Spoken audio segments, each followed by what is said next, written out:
যেদিনে আমরা কলকাতায় নামবো, যেদিন এই মৌলবি শওকতের বেটা যেদিনে আওয়াজ তুলবে আর কলকাতায় দাঁড়াবো, সরকারকে পর্যন্ত কাঁপিয়ে দেবো। মুম্বাইকে দেখে বাংলার মানুষের শিক্ষা দরকার। বাংলার রাজনীতিবিদরা মনে মনে করছে এই আলেমরা শুয়ে আছে, এরা কিছুই জানে না। বিজেপির একটা নেত্রী, তার নাম হচ্ছে নাজিয়া ইলাহি খান, কোর্টের উকিল মেয়েটা, এই হারামের আওলাদ, এর খোঁজলেন, এর জন্ম এর নসলের গোলমাল আছে।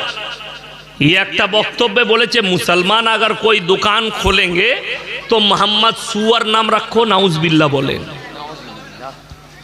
গোটা আলেম সমাজ দেখছে, পশ্চিম বাংলার মানুষ দেখছে এই ভিডিও, খামোশ বসে আছে। মুম্বাইকে দেখে, মুম্বাইয়ের মুসলমানকে, মহারাষ্ট্রের মুসলমানকে দেখে শিক্ষা নেওয়া দরকার। গতকাল থেকে মুম্বাইকে অচল করে দিয়েছে। কয়েক লাখ মুসলমান রাস্তার উপরে, একজন বিজেপির সাংসদ মুম্বাইয়ে আর একজন সাধু আল্লাহর রসুলের বিরুদ্ধে গুস্তাখি করেছে। এরা রাস্তায় নেমেছে, তারা ক্ষমা চাইতে বাধ্য হয়েছে। नजिया इलाही खान, कान खुलकर सुन लो, अगर तुम सोचती हो कि बंगाल के मुसलमान सोया हुआ है, मैं कुछ भी बोल दूंगी, ये लोग सोया हुआ है, तो ये समझ लेना जंगल में जब खामोशी आती है और कोई सोचता है कि शेर सो गया, तो समझ लेना शेर अगला कदम ले रहा है और एक ऐसा दिन आएगा, कलकत्ता के अंदर ऐसे भूचाल लाएंगे इंशाअल्लाह, तुम बंगाल में रह नहीं सकती, तुम्हें बंगाल से भगाएंगे इंशाअल्लाह। नारे तकबीर, नारे तकबीर।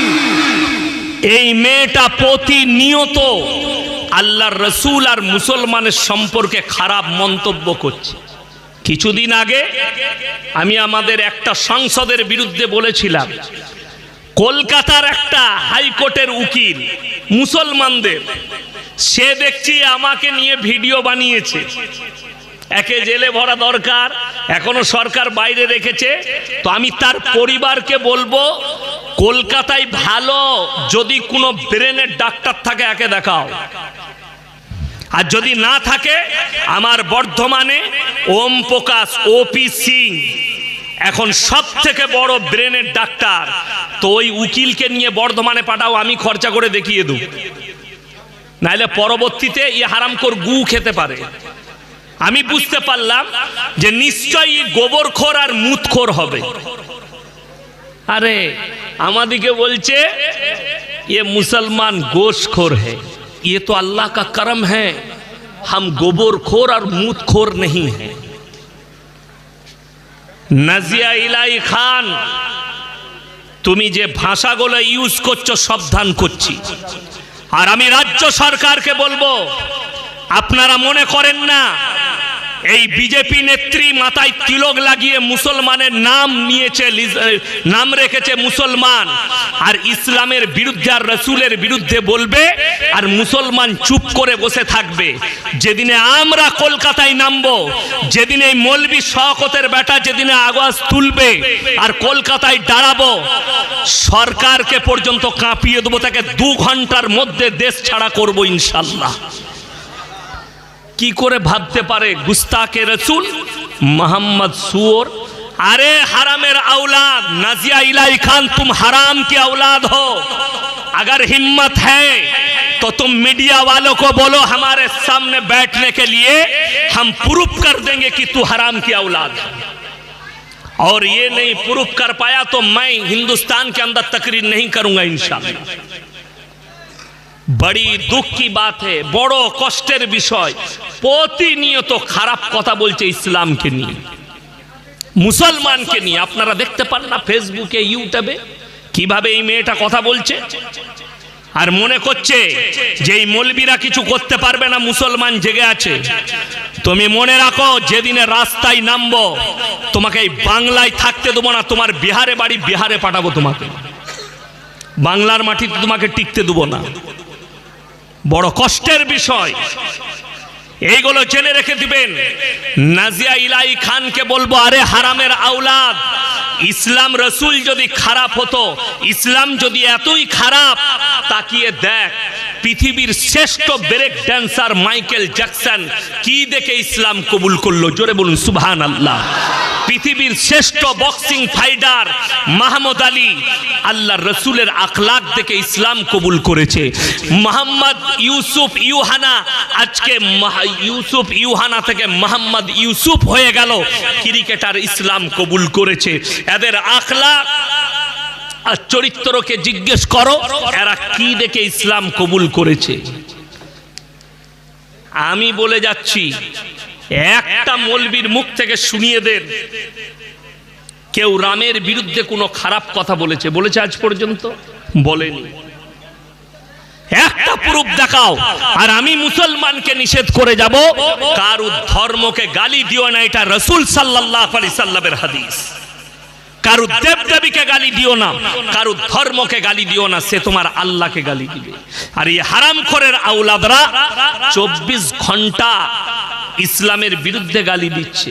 তবে একটা কথা বলে দিই, যে জিনিসের চর্চা বেশি সেই জিনিসের দাম বেশি, জোরে বলুন সুবহানাল্লাহ। পৃথিবীতে এখন সব থেকে বেশি চর্চা কার? কার? দাড়ি, টুপি, ইসলাম, হাদিস, কোরআন, মাদ্রাসা, মসজিদের। আসামের মুখ্যমন্ত্রী হিমন্ত বিশ্ব শর্মাজি একটা ভিডিও স্কিপ দেখলাম, তিনি বলছেন ইসলাম খতম হো জানি চাইয়ে, इस्लाम करुणा की तरह खत्म हो जानी चाहिए। अरे मेरे दोस्त, तुम एक मिनिस्टर हो, तुम्हें सोच समझकर बात कहनी चाहिए। तुम तो बड़ी दूर की बात, तुम जरा इतिहास उठाकर देख लो, फिरौन आया था मूसा को मिटाने, खुद मिट गया। जरा उठाकर देख लो, नमरूद आया था इब्राहिम को जलाने, खुद खत्म हो गया। अल्लाह की कसम, আল্লাহ রসুল আল্লাহর হাবিব সাল্লাল্লাহু আলাইহি সাল্লাম কাবা ঘরে কোরআন পড়ছেন। কোথায় বললাম? কাবা ঘরে।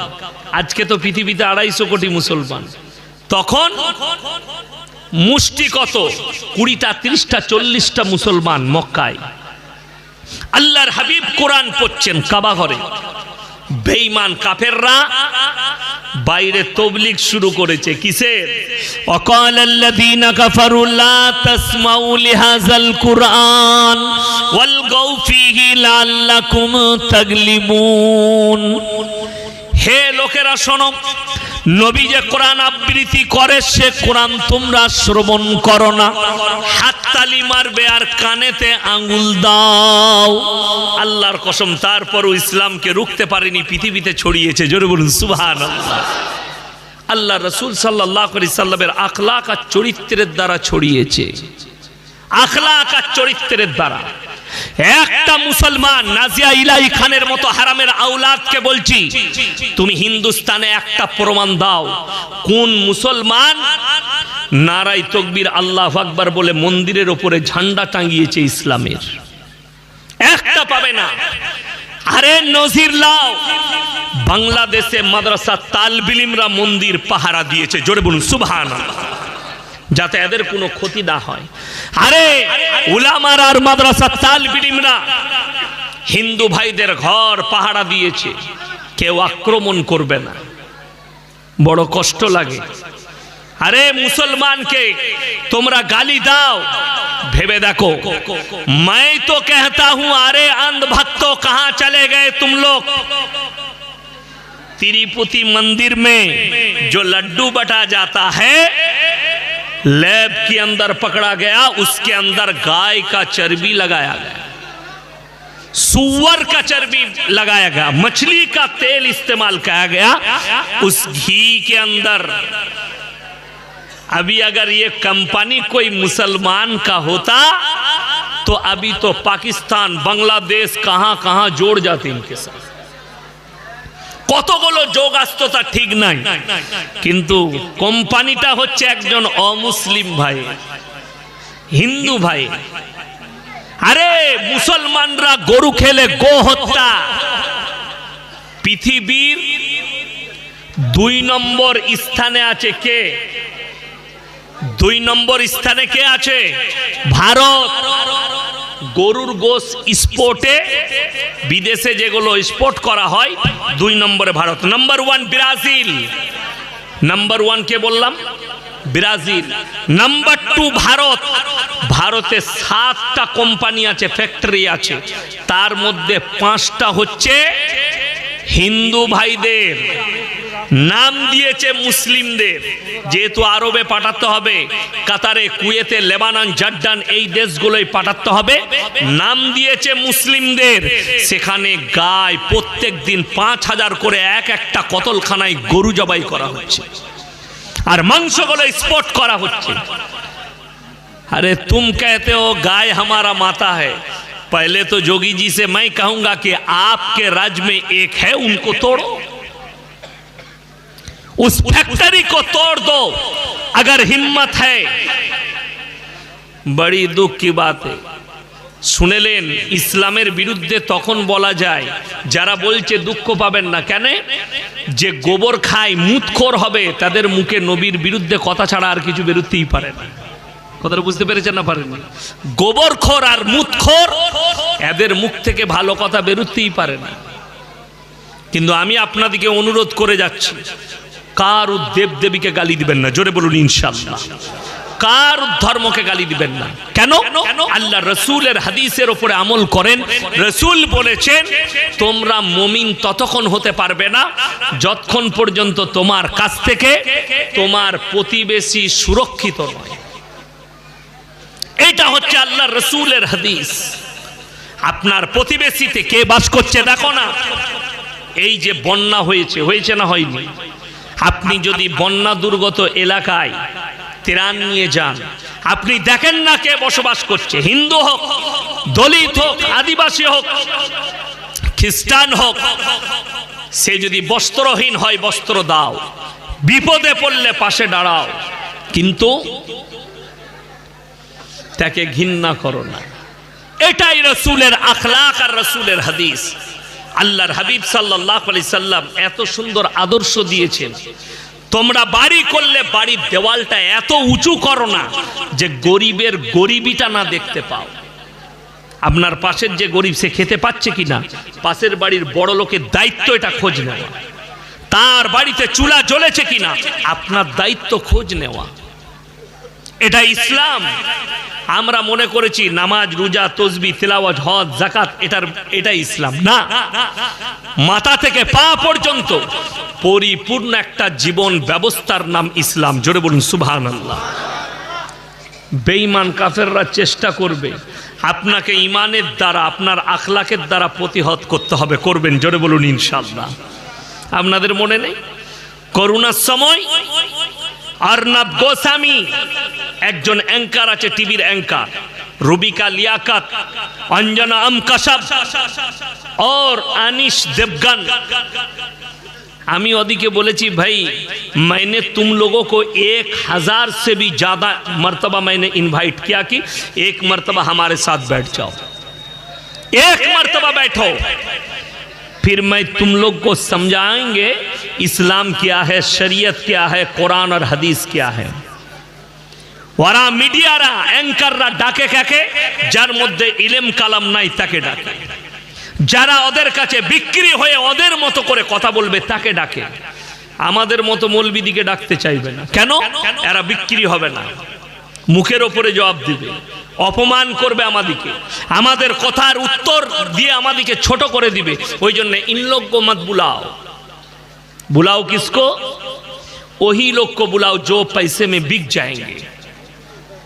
ওই জন্যই আপনাদের মনে আছে করোনার সময় কি বলেছিল अर्नब गोस्वामी? बोले जे पूरे भारत के अंदर ये जो कोरोना फैली है ये दिल्ली निजामुद्दीन से फैली। বলেছিল না বলেনি? দিল্লি মার্কাজ থেকে ছড়িয়েছে, জামাতি ভাইরা ছড়িয়েছে। এ কত বড় দুঃখের বিষয়। আমাদের উলামারা চুপ খামুশ। বিদেশের জামাত ছিল, সবাই চুপচাপ। আমাদের उलमारा बोले खामोशी इख्तियार करो और अल्लाह के पास दुआ करते रहो कि अल्लाह की तरफ से फैसला आए। अल्हम्दुलिल्लाह अल्लाह ने फैसला दे दिया। मुंबईर हाई कोर्ट फैसला दिले तबलीग জামাতের বিরুদ্ধে মিথ্যা অপপ্রচার করা হয়েছে। দিল্লি থেকে করোনা ছড়ায়নি, বরঞ্চ আহমেদাবাদের স্টেডিয়াম, সেই স্টেডিয়ামে যখন ডোনাল্ড ট্রাম্প এসেছিল নমস্তে ট্রাম্প থেকে ছড়িয়েছে। জোরে বলুন সুবহানাল্লাহ। অ্যারেস্ট ওয়ারেন্ট জারি হলো অর্ণব গোস্বামী, যে চেয়েছিল আলেমগুলোকে মৌলানা সাদ সাহেব থেকে শুরু করে যারাই জিম্মেদার আছে কোমরে দড়ি বেঁধে জেলের কুঠরিতে ভরবো। আল্লাহ তার কোমরে দড়ি দিয়ে মাথায় চাবড়িয়ে তাকে জেলের কুঠরিতে ভরেছে মুম্বাইয়ের পুলিশ। মুম্বাইয়ের পুলিশকে স্যালুট জানাই। জোরে বলুন সুবহানাল্লাহ। কিছুই হলো না। ইলাহাবাদ হাইকোর্ট, সুপ্রিম কোর্ট সব রায় দিয়ে দিলে না, দিল্লি থেকে ছড়াইনি। अरे भाई थोड़े तो दिमाग लगाओ। যারা শিক্ষিত আছেন তারা শুনে যান। বিশ্ব স্বাস্থ্য সংস্থা ওয়াও তারা বলেছিল, ফরমান জারি করেছিল যে মানুষের করোনা থেকে বাঁচার উপায় বলেছিল রাস্তা। তার মধ্যে একটা বলেছিল ঘরবন্দি, তার মধ্যে দ্বিতীয়টা বলেছিল যারা বেশি বেশি হাত মুখ ধৌত করবে তাদের কাছে করোনা আসবে না। আমরা 5 ওয়াক্তের নামাজে কবার উজু করি? কথা বলে না? 5 বার। তো 5 বার দিনে হাত মুখ ধোয়া হচ্ছে না হয়নি? তাইলে করোনা আর আমাদের কাছে আসবে? আরে উত্তর প্রদেশে হিন্দু ভাই মারা গেছে, তার পরিবার তাদের সৎ কাজ করেনি, মুসলমান নিয়ে গিয়ে সৎ কাজ করেছে। এটা প্রমাণ দিয়েছে কি হায়াত আর মতের মালিক সকলে বলুন কে? আল্লাহ। আর এটা আমরা মুসলমানরা বিশ্বাস করি। নাজিয়া ইলাহি খান তো सुन ले, ये कौम, ये मुसलमान कौम सिर्फ अल्लाह से डरने वाला कौम है।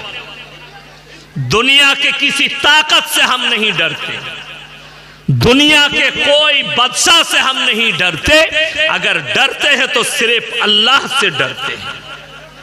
हाँ, हम हमारे देश के जो मंत्री हैं हम उनको रिस्पेक्ट करते हैं। रिस्पेक्ट माने सम्मान करी। राज्येर मुख्यमंत्री के सम्मान करब, भय किन्तु खाई ना। देशेर प्रधानमंत्री के रिस्पेक्ट करब, भय किन्तु खाई ना। আর যদি কেউ ভয় দেখায় এই রকম মৌলবীদিকে জেলের কুঠরিতে ভরে দাও। আল্লাহর কসম করে বলছি আমাদের আকাবিররা জেলের কুঠরি ভরেই দিয়েছে কিন্তু নিজের ঈমানকে বিক্রি করেনি। আমরা হচ্ছি সেই আকাবিরদের ওয়ারিস আর রাসূলের ওয়ারিস। আল্লাহর নবী সাহাবীদের কোমরের তলায় আগুন দিয়েছে, সাহাবীরা মাথা নত করেনি। আর আল্লাহর নবী বলেছেন আল উলামা ওয়ারাসাতুল আম্বিয়া। আমরা কি করে মাথা নত করব বেঈমান কাফেরের কাছে? কোনো রাস্তাই নাই। আমি মুসলমান ভাই আপনাদেরকে বলে যাচ্ছি, সবাই হাত তুলে বলুন আমরা ঈমানের উপরে টিকবো। জোরে বলুন ইনশাআল্লাহ। যত কিছুই বিপদ আসুক আল্লাহ আল্লাহ। আজকে মুসলমান এত বিপদগ্রস্ত কেন জানেন? আল্লাহ কাকে বলে? তার একটা দলিল দিই। আল্লাহ হচ্ছেন সেই, ওই এলাকায় পানি ঢুকেছে, অনেকগুলো বাড়ি গঙ্গা টেনে নিয়েছে, ভাগীরথী। দোয়া দেব সর্বপ্রথমে আল্লাহ তুমি মানুষকে বিপদ থেকে উদ্ধার করো, বলুন আমিন। যারা বন্যার দুর্যোগের মধ্যে আছে, কষ্টের মধ্যে আছে, তাদের কষ্টকে উদ্ধার করো। তবে আমি গাড়িতে আস্তে আস্তে বলছিলাম, একজন মুম্বাই থেকে ফোন করলো, আমার আত্মীয়, বললে ভাই 3 দিন হয়ে গেল বৃষ্টি ছাড়েনি, মুম্বাই ডুবো ডুবো অবস্থা। আমি বললাম বাংলারও হয় তাই, ভারতের সব জায়গা। কোরআনে আছে ওয়াইদাল বিহারু ফুজ্জিরাত। আল্লাহ তাআলা কিয়ামতের পূর্বে, কিয়ামতের আলামতের মধ্যে আলামত হচ্ছে সমুদ্রকে উতলে দেবে, ওপর দিকে উতলে পড়বে, যাতে পৃথিবীতে ভয়াবহ দুর্যোগ আর বন্যা দেখা দিবে। আর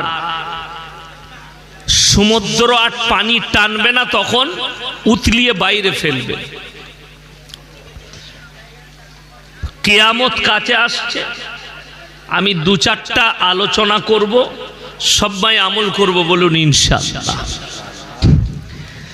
কে কি বলছে পৃথিবীর, কে কি করছে, এতে ইসলামের কোনো যায় আসে না।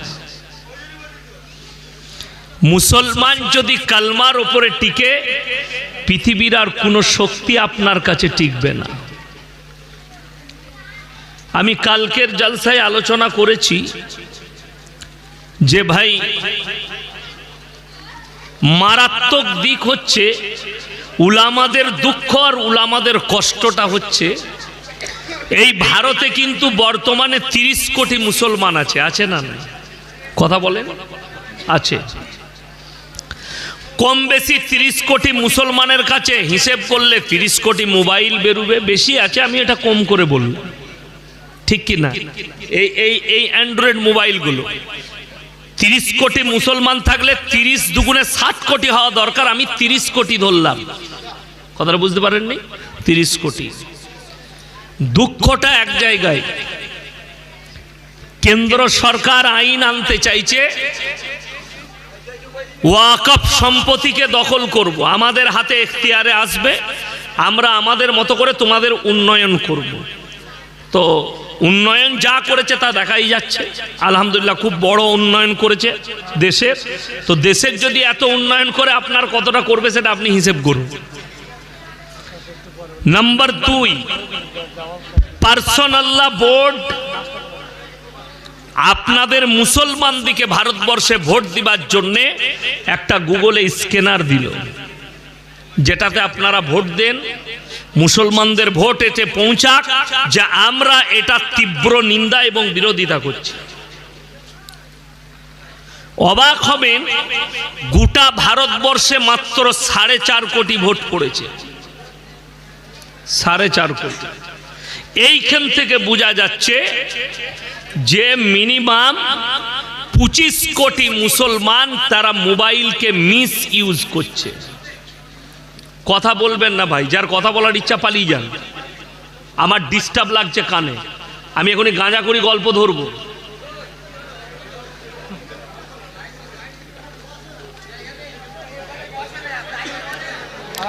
আরে এত জায়গা খালি আছে, বসবো বললেই তো বসা হবে। এ ভাই, এই জায়গাগুলো ফাঁকা আছে, আমি দেখতে পাচ্ছি, এগুলো ব্রাদার ইসলাম একটু চেপে চেপে আসেন, একবার তাকবীর দেন, নারায়ে তাকবীর। আর সরে সরে আসেন, সরে সরে আসেন ভাই, একটু তাড়াতাড়ি আসেন ভাই, খুব গুরুত্বপূর্ণ কথা হচ্ছে ভাই, ওয়াকফ সম্পত্তি সম্পর্কে খুব গুরুত্বপূর্ণ, এগুলো আমাদের নওজওয়ানদেরকে জানা দরকার আছে।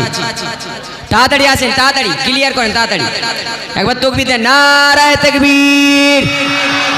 আরো জোরে নারায়ে তাকবীর। আল কোরআনের আলো হযরত মাওলানা ইয়াসিন সাহেব জিন্দাবাদ। আমার ভাই, দুঃখটা উলামাদের, আমাদের একটাই। দেখুন, ইতিহাসের পাতা খুললে দেখতে পাবেন, ভারতে, এই ভারতকে ইংরেজদের হাত থেকে স্বাধীন করার জন্যে সব থেকে বেশি মুসলমানদের মধ্যে যারা প্রাণ দিয়েছে তারা হচ্ছে উলামায়ে দ্বীন, আলেমরা। আপনার এই মসজিদ, আপনার ঘর, ওয়াকফের সম্পত্তি কিভাবে টিকে থাকবে, এটা আপনার ফিকির না থাকলেও আলেমদের ফিকির আছে, আমাদের ফিকির আছে। মাত্র 4.5 কোটি ভোট পড়েছে, আমরা অবাক। তার মধ্যে সব থেকে দুঃখ হচ্ছে পশ্চিম বাংলায় সব থেকে কম ভোট পড়েছে। মুম্বাই হচ্ছে মহানগরী ভারতের, এবং ব্যস্ততম শহর হচ্ছে মুম্বাই। সকালে ঘুম থেকে উঠে সবাই নিজের নিজের কাজে ব্যস্ত থাকে।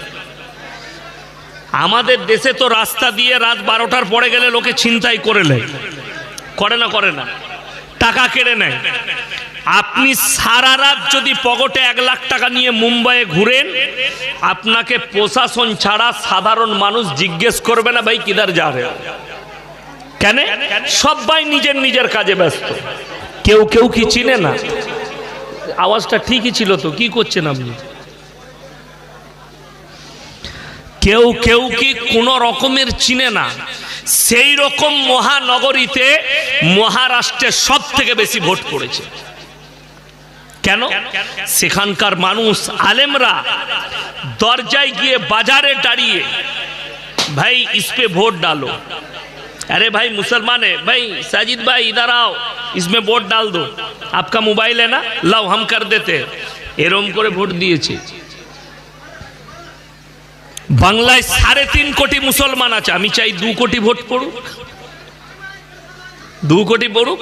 আলেম দিকে জিজ্ঞেস করুন যারা অ্যাক্টিভ আছে, পার্সোনাল ল বোর্ডের যারা মেম্বার আছে তাদেরকে জিজ্ঞেস করুন, কয়েক লাখ ভোট পশ্চিম বাংলায় পড়েছে, সব থেকে কম গোটা ভারতবর্ষে, সব থেকে কম। এটা দুঃখ। কেন দুঃখ? মুসলমান অ্যাক্টিভ নয়। আমাদের দেশের মুসলমান দুটো ভাগে ভাগ হয়ে আছে ভারতে, একটা হচ্ছে আবেগে ইসলাম করে আর একটা বিবেকে। নামাজি 3টে কোয়ালিটি আছে, কটা বললাম? 3টে। এক হচ্ছে ঈদ আর বাকরা ঈদের নামাজি, পুরো বছর পড়ে না। আর একটা হচ্ছে জুম্মার মুসল্লি, আর একটা হচ্ছে 5 ওয়াক্তের।